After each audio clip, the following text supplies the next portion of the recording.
మొత్తానికి కేంద్ర ఎన్నికల సంఘం జనసేనకి గాజు గ్లాసుని శాశ్వత చిహ్నంగా ఇచ్చింది. దానికి కూడా అనుమతులు కూడా ఇస్తూ కూడా జనసేనకు కూడా వాళ్ళ లెటర్ రాయడం కూడా జరిగింది. ఇంతకుముందు ఎన్నికల ముందు ఏదైతే ఒక ఫ్రీ సింబల్గా ఉన్న గాజు గ్లాసు సంబంధించిన అంశంలో ఈరోజు నిన్న కేంద్ర ఎన్నికల సంఘం శాశ్వత చిహ్నంగా అంటే మీకు పర్మనెంట్గా జనసేన తరపున గాజు గ్లాసు గుర్తును కేటాయించడం జరిగిందని కూడా పంపించడం జరిగింది. దీనికి సంబంధించిన ఇదే అంశంపై మనకి ఈ రోజున మనతో డిస్కస్ చేయడానికి జనసేన అధికార ప్రతినిధి వివేక్ గారు, అలాగే ముప్పాల సుబ్బారావు గారు సీనియర్ న్యాయవాది విశ్లేషకులు డిబేట్లో పాల్గొంటున్నారు. వెల్కమ్ సార్, వెల్కమ్ టు మహా డిబేట్. ముందుగా వివేక్ గారు, ఏంటి మొత్తానికి గుడ్ న్యూస్? ఇప్పటివరకు ఎన్నికల ముందు ఫ్రీ సింబల్, ఇప్పుడు శాశ్వత సింబల్. ఏంటి మరి మీ యొక్క 100% స్ట్రైకింగ్ రేటే ఈ విధంగా శాశ్వత చిహ్నం రావడానికి కారణమైంది అనుకుంటున్నారు? అది నిజమే కదా? సార్, ముందుగా మీకు అండ్ ముప్పాల సుబ్బారావు సార్కి అండ్ మహా న్యూస్ ప్రేక్షకులందరికీ గుడ్ మార్నింగ్. అంటే రాజకీయాల్లోనే కాదు, వ్యక్తిగతంగా కూడా లేకపోతే ఒక వ్యవస్థ గురించి మాట్లాడితే గుర్తింపు అనేది ప్రతి ఒక్కరు కోరుకుంటారు. అంటే ఒక వ్యక్తి పరంగా కుటుంబంలో కావచ్చు, నేను ఇంత కష్టపడుతున్నాను, లేకపోతే నేను కుటుంబం కోసం ఇన్ని త్యాగాలు చేశాను, నాకు కనీస గౌరవం ఇవ్వట్లేదని కుటుంబ సభ్యులు కూడా అప్పుడప్పుడు మన మీద కంప్లైంట్స్ చేస్తూ ఉంటారు. అలాగే ఒక వ్యవస్థలో కూడా ప్రజల వద్దకు, ముఖ్యంగా రాజకీయాలకు సంబంధించి కావచ్చు, ఒక సమాజ పరంగా కష్టపడుతున్నప్పుడు గుర్తింపు అనేది ప్రజలు ఇచ్చినప్పుడు, కుటుంబంలో కుటుంబ సభ్యులు ఇచ్చినప్పుడు అది చాలా ఆనందం కలిగిస్తుంది. అలాగే రాజకీయ వ్యవస్థకు ప్రజలు గుర్తింపు ఇచ్చినప్పుడు ఆ గుర్తింపునిచ్చిన ప్రజలకు గౌరవంగా, ప్రజాస్వామ్యం కాబట్టి మనకంటూ ఒక ఎలక్షన్ కమిషన్ అనేది ఒకటి ఉంది కాబట్టి ఆ ఎలక్షన్ కమిషన్ అనేది మన రాజకీయ పార్టీలకు గుర్తింపునివ్వడం, గౌరవించడం అనేది నిజంగానే అది ప్రజాస్వామ్యంలో అత్యంత సంతోషం కలిగించే విషయం. అయితే గత 14 ఏళ్లగా రఫ్గా 2014లో మా అధినేత మార్చి 14న పార్టీ అనౌన్స్ చేసినప్పుడు మాకు ఈ 11 ఏళ్ల ప్రయాణంలో ఆయన 2009లో యువరాజ్యం అధ్యక్షుడిగా ఉన్నప్పుడు రాజకీయాల గురించి రావాలని కోరుకొని ఆయన రాజకీయ నాయకత్వాన్ని పెంపొందించే ఆ లక్షణాలు ప్రజలకు ఉండాలి తోడుగా అని ఆయన ఈ 14 ఏళ్ల కెరీర్లో, 15 ఏళ్ల కెరీర్లో చాలా ఆటుపోట్లు పడ్డారు. సైలెంట్ గానే తన బ్యాక్గ్రౌండ్ లో పనిచేసుకున్నారు. 14లో అనూహ్యంగా పార్టీ పెట్టారు. కుటుంబం నుంచే ప్రజారాజ్యం అనే ఒక ఫెయిల్యూర్ ని తీసుకొని మళ్ళీ అలాంటి ఆలోచనతో ఒక పార్టీ పెట్టడం అనేది ఒక పెద్ద సంచలనము, అలాగే పెద్ద టాస్క్, అలాగే పెద్ద ఒక విధ్వంసం లాంటి నిర్ణయం అది తన కుటుంబ పరంగా కావచ్చు. అలాగే తనను ఎంతమంది నమ్ముతారో అని అనుకుంటూ ఎవరూ లేని సమయంలో కూడా ఆయనంతటా ఆయనగా ఒక్కడిగా ప్రయాణం మొదలుపెట్టి 19 వరకు ఆయన చేసిన ఒంటరి పోరాటం, అలాగే 19లో జరిగిన అనూహ్యమైన ఒక ఎదురు దెబ్బ, ఒకే ఒక్క సీట్ను గెలుచుకొని అంత పెద్ద స్థాయిలో కేంద్రంలో మాయావతి గారితో కావచ్చు, ఇటు కమ్యూనిస్టులతో కావచ్చు పొత్తు అలాంటి ఆలోచనలతో వెళ్ళి ఆనాటి రాజకీయ సమీకరణలతో పాటు ప్రజల మద్దతు కోరినప్పుడు, ప్రజల తీర్పు వేరేగా ఉన్నప్పుడు, మిగతా వాళ్ళు వేరే పార్టీలు అయితే నిజంగా వేరే పార్టీ అధినేతలు అయితే ఎవరు రాజకీయం కానీ రాజకీయ పార్టీ అన్నా కూడా భయపడి వెళ్ళిపోతారు. కానీ ఆయనకంటూ ఒక లక్ష్యం నిర్దేశించుకున్నారు. 25 ఏళ్ల పాటు లేదా నా చివరి శ్వాస వరకు నా పార్టీ గేటు ఒక్క వ్యక్తి వచ్చి నాకు సహాయం కావాలని అడిగినా కూడా వారికి నా గేట్లు తెరిచి ఉంటాయి, అలాగే వారికి నేను తోడుగా నిలబడి ఉంటాను అనే ఒక సంకేతాన్ని 19 ఎన్నికలప్పుడే ఇచ్చారు. నేను ఓడిపోయినప్పటికీ కూడా నేను కడశ్వాస వరకు నా పార్టీ గేటును ఏ ఒక్క వ్యక్తి వచ్చి నాకు సహాయం కావాలని అడిగినా కూడా వారికి నేను సేవలు అందించడానికి ఆ ఒక్క వ్యక్తి కోసమైనా నిలబడి ఉంటానంటూ చెప్పిన వాక్యాల్ని మనం గుర్తు చేసుకుంటే ఈ 5 ఏళ్ల పోరాటం, గత వైసీపీ పాలనలో ఆయన చేసిన పోరాట ప్రయాణము, ఆయనతో పాటు మేమందరం నడిచి సాధించిన విజయానికి గౌరవంగా, గుర్తుగా నేడు భారత ఎన్నికల కమిషన్ వారు మాకిచ్చిన ఈ శాశ్వత గుర్తింపు, అలాగే గాజు గ్లాస్ గుర్తు ఏదైతే ఇచ్చారో మాకు దాన్ని శాశ్వతంగా రిజర్వ్ చేయడం అనేది మాకు రాజకీయ పార్టీగా, అలాగే మా అధినేతకు మాకు అత్యంత సంతోషం కలిగించే విషయం. అయితే 6% కానీ లేదా 10 సీట్స్ అబోవ్ గెలిచిన వ్యక్తులకి పోటీ చేసిన దాంట్లో దానికి శాశ్వత గుర్తింపు అనేది ఇస్తుంది. గత ఎన్నికల్లో మాకు అంత ఓటు శాతం రాలేదు, అన్ని సీట్లు గెలవలేదు కాబట్టి మాకు రిజర్వ్ చేయలేదు. అయినప్పటికీ కూడా మాకు అడిగిన చోట్లల్లో మాకు మా సింబల్ ను రిజర్వ్ చేశారు. ఇప్పుడు ఇక ఎవరికి ఇచ్చే అవకాశం లేకుండా దాన్ని శాశ్వతంగా మాకు రిజర్వ్ చేయడం అనేది చాలా సంతోషము. అలాగే ఈ ప్రయాణంలో, ఈ 11 ఏళ్ల మా ప్రయాణంలో ఎన్నో ఆటుపోట్లు అని చెప్పలేము, కానీ దాన్ని ఇంకొక పెద్ద పదం ఏదన్నా ఉంటే ఆ పదాన్ని కూడా వాడచ్చు. ఎన్నో బాధలు, ఇబ్బందులు, కన్నీళ్లు దాచుకొని చేసిన ప్రయాణంలో అవమానాలు, ముఖ్యంగా దారుణమైన అవమానాలు, ఒక్క చోట కూడా గెలవలేకపోయాడు, ఒక సీటు గెలిచాడు అంటూ చేసిన గత ప్రభుత్వంలోని నాయకులకు, మీకు ఒక్క సీటు లేని వాళ్ళు మిమ్మల్ని అసెంబ్లీ గేటు తాకనివ్వమంటూ, అంటే ఆ వ్యాఖ్యలన్నీ గుర్తు చేసుకుంటే వాళ్ళందరూ ఈ రోజు ఎక్కడున్నారో కూడా అడ్రస్ లేని వ్యక్తులు. రాజకీయాల్లో ఏదైనా ప్రజల చేతల్లోనే ఉంటుంది, కానీ విర్రవీగితే అదే ప్రజలు తిరిగి ఎక్కడ పెట్టి కొడతారో, కొడితే ఎక్కడికి వెళ్ళి పడతారో కూడా వాళ్ళు ఈ రోజు ఎక్కడి నుంచి ఎక్కడికి ప్రయాణం మొదలు పెట్టాలో వాళ్ళు రోడ్డు చెక్ చేసుకోవడానికి కూడా వాళ్ళకి రోడ్డు కూడా కనిపించట్లేదు. అలాంటి వ్యక్తులు చేసిన అవమానాలకు ప్రజలు ఇచ్చిన గౌరవం ఇది. ప్రజలు మాకు, మా అధినేతకు ఆ గుర్తింపును 100% స్ట్రైక్ రేట్ ని ఇచ్చి Right. మా కష్టాన్ని గౌరవించి గుర్తించి ఇచ్చిన తీర్పుకి ఎలక్షన్ కమిషన్ కూడా ఇచ్చిన గౌరవమే ఈ యొక్క శాశ్వత సింబల్. మా పార్టీకి గాజు గ్లాస్ గుర్తుని శాశ్వతంగా కేటాయించడం అనేది Right. మా క్యాడర్ కి, నాయకత్వానికి, మా అధినేతకు, అందరికీ, మా పార్టీలో బ్యాక్గ్రౌండ్ లో పనిచేస్తున్న ప్రతి ఒక్కరికి ఇది సంతోషం కలిగించే విషయం. అలాగే మా అందరి తరపు నుంచి కూడా Right. కేంద్ర ఎన్నికల సంఘానికి కూడా కృతజ్ఞతలు తెలియజేస్తున్నాం. రైట్. సుబ్బారావు గారు, ఒక విధంగా అంటే ఎన్నికల ముందు వరకు ఫ్రీ సింబల్గా ఉండి దానిపైన వైసీపీ కూడా చివరికి కోర్టును కూడా ఆశ్రయించి ఆ సింబల్ని కేటాయించొద్దు, టీడీపీ ఎక్కడైతే కంటెస్ట్ చేస్తుందో అక్కడ మళ్ళీ గ్లాస్ సింబల్ ఇవ్వండి అని చెప్పని కొన్ని ఏదో రకంగా ప్రయత్నాలు చేసి జనసేనకి ఈ యొక్క టీడీపీ మధ్య ఒక వైరం తీసుకొచ్చే ప్రయత్నాలు అనేది వైసీపీ చేసింది, కానీ వాళ్ళు ఎక్కడ కూడా సక్సెస్ కాలేదు. సో ఎన్నికల సంఘం ఈ రోజున ఈ యొక్క 8% స్ట్రైకింగ్ రేటు, ఇదే 8% ఓట్లు కనుక వస్తే ఒక శాశ్వత సింబల్ ఇచ్చే విషయంలో ఎలక్షన్ కమిషన్ తీసుకున్న నిర్ణయంపై ఏంటి మొత్తానికి ఎలా ఉండబోతోందంటారు? దీనిపైన జనసేన కూడా చాలా సంతోషాన్ని వ్యక్తం చేసింది. ఒక లీగల్గా ఎలాంటి ప్రాబ్లమ్స్ లేనట్టేనా సుబ్బారావు గారు? ఒకటండి, ఆల్రెడీ 2014 సంవత్సరంలో ప్రారంభించినటువంటి ఏర్పాటు చేసినటువంటి జనసేన ఆ ఎన్నికల్లో పోటీ చేయలేదు. 2019లో జనసేన పోటీ చేస్తే 5.53% ఓట్లతో ఒక అసెంబ్లీ సీట్ని పొందగలిగారు. తర్వాత ఆయన కూడా వైఎస్ఆర్సీపీలోకి వెళ్ళిపోయాడు, వేరే విషయం. ఇప్పుడు 2024 సంవత్సరంలో పోటీ చేసిన 21 సీట్లకి 21 సీట్లు అసెంబ్లీ సీట్లు పొందగలిగారు, అలానే ఎంపీ సీట్లు పొందగలిగారు. ఇప్పుడు 6.87% వచ్చింది. మన ఎన్నికల్లో 21 మంది ఎమ్మెల్యేలు ఇచ్చారు. ఏదైతే election symbols reservation and allotment order 1968 ఉందో దాని ప్రకారము 6% లాస్ట్ అసెంబ్లీ ఎన్నికల్లో ఓట్లు వచ్చి ఉండాలి, మరియు 2 ఎమ్మెల్యేలు కానీ లేకుంటే ఒక ఎంపీ కానీ గెలిచి ఉండొచ్చు. గెలిస్తే రికగ్నైజేషన్ ఇవ్వాలి, పర్మనెంట్గా సింబల్ అలాట్మెంట్ చేయాలి. అది గనక లేకపోతే, పై కండిషన్ గనక ఫుల్ఫిల్ చేయలేకపోతే, ఆయా రాష్ట్రాలలో టోటల్ వ్యాలిడ్ ఓట్స్లో 8% లాస్ట్ అసెంబ్లీ ఎన్నికల్లో ఓట్లు కనుక వచ్చుంటే వాటికి శాశ్వతమైనటువంటి ఎన్నికల సింబల్ని అలాట్ చేయాలని చెప్పేసి నిబంధనలు చాలా స్పష్టంగా ఉన్నాయి.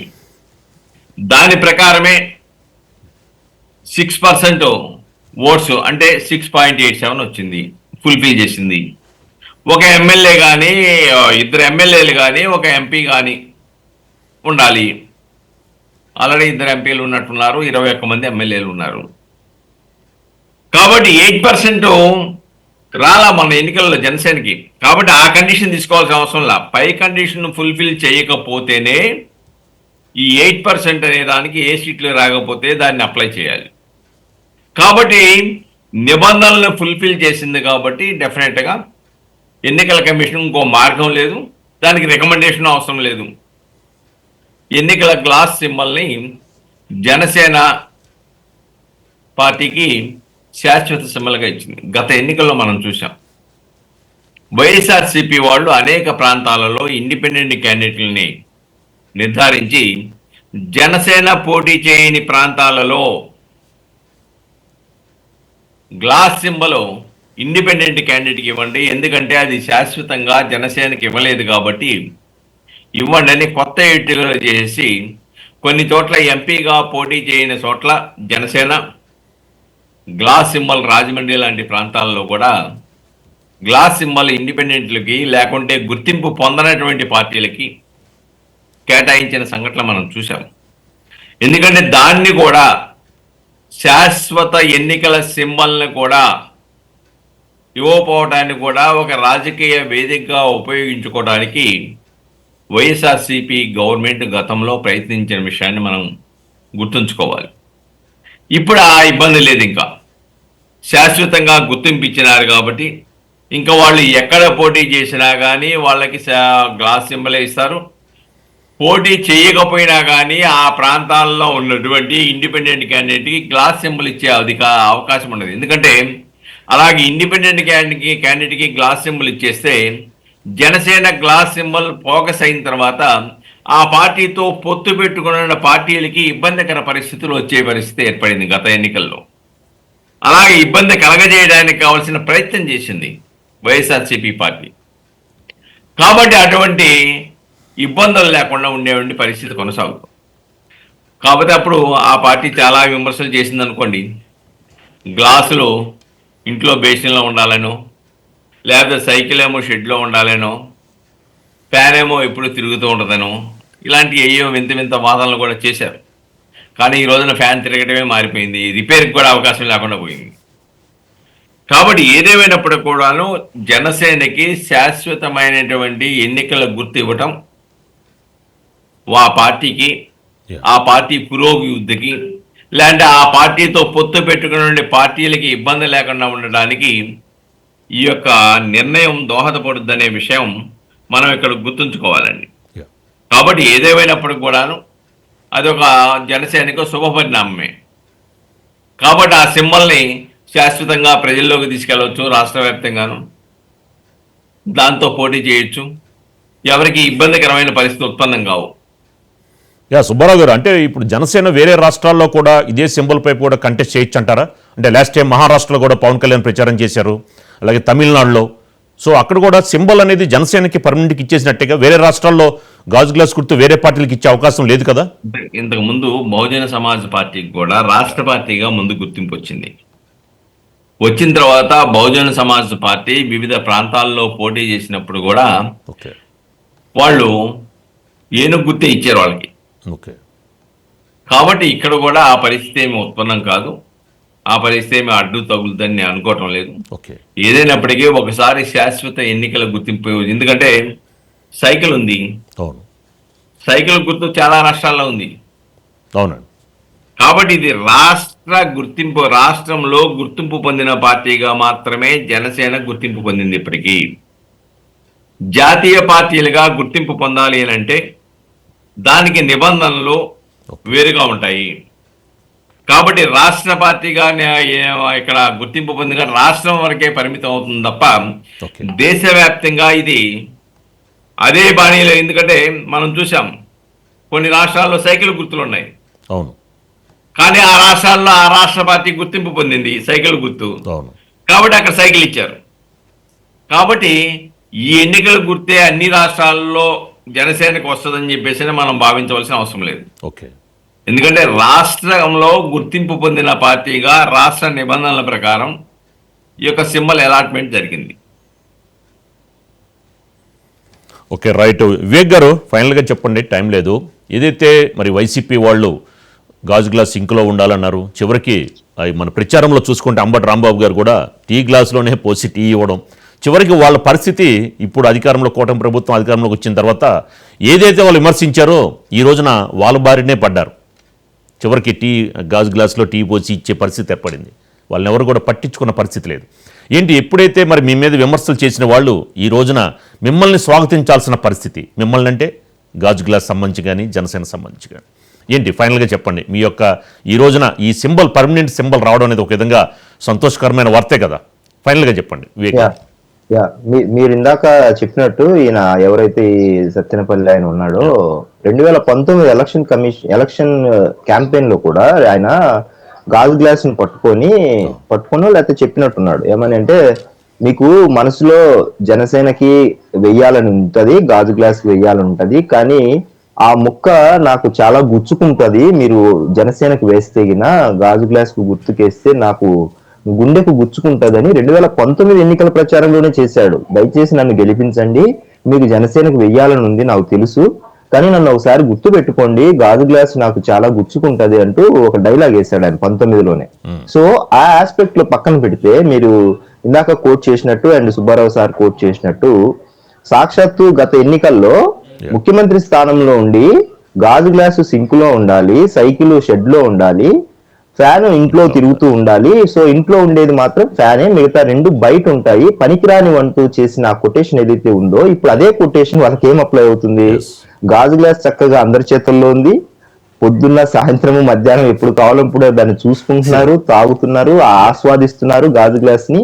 కాకపోతే సైకిల్ కూడా చక్కగా తిరుగుతోంది, సైకిల్ మీద చేసే ప్రయాణాలు అందరూ సైకిల్ మీద చేస్తున్నారు.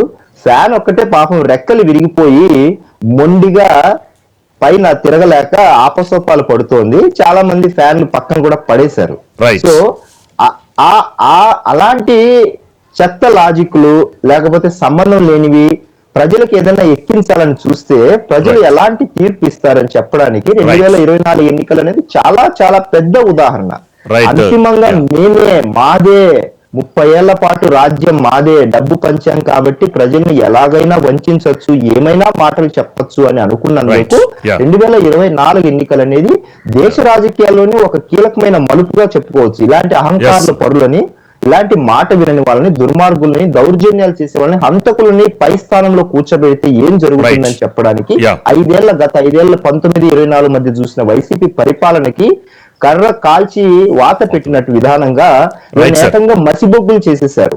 11 సీట్లు 151 నుంచి 11కు రావడం అంటే ప్రజలు వాళ్ళ మీద కలిగిన ఏహిభావము, Right, వాళ్ళు sir. డీబీటీ పద్ధతుల్లో ఇచ్చిన డబ్బు, లేకపోతే అన్ని పంచాము, మేము కళ్ళు మూసుకుంటే గెలుస్తామనే అహంకారానికి ప్రజలు ఇచ్చిన తీర్పే 11. కాబట్టి Right, sir. వాళ్ళు ఏదేదో అనుకొని ఊహించుకొని ప్రజల్నే వెర్రివాళ్ళం చేద్దాం అనుకున్నప్పుడు, అందుకే మేము కూడా, మా అధినేత కూడా ఈ విజయం ప్రజలకే అంకితం చేశారు. Right, sir. ప్రజలు మమ్మల్ని నమ్మిన విధానానికి మేము Yes. సదా బాధ్యతతో పనిచేస్తాము, 5 ఏళ్ల పాటు వాళ్ళలాగా Yes. పరిపాలన చెయ్యమని ప్రతి రోజు ప్రతి క్షణం ప్రజలకు బాధ్యత అనే పదాన్ని గుర్తు చేస్తూ అకౌంటబిలిటీతోనే Right, sir. పనిచేస్తామని చెప్పడానికి ఈ 7 నెలల్లో ఎన్నో ఉదంతాలు చూసాము. Right, మరింత sir. బాధ్యతగా పనిచేస్తాం, ప్రజలు మమ్మల్ని ఆశీర్వదించాలని కూడా ప్రతి సందర్భంలో కోరుకుంటూనే ఉంటాం 5 ఏళ్ల పాటు, రైట్ చాలా సార్. వినయంతో. Yes sir, yes.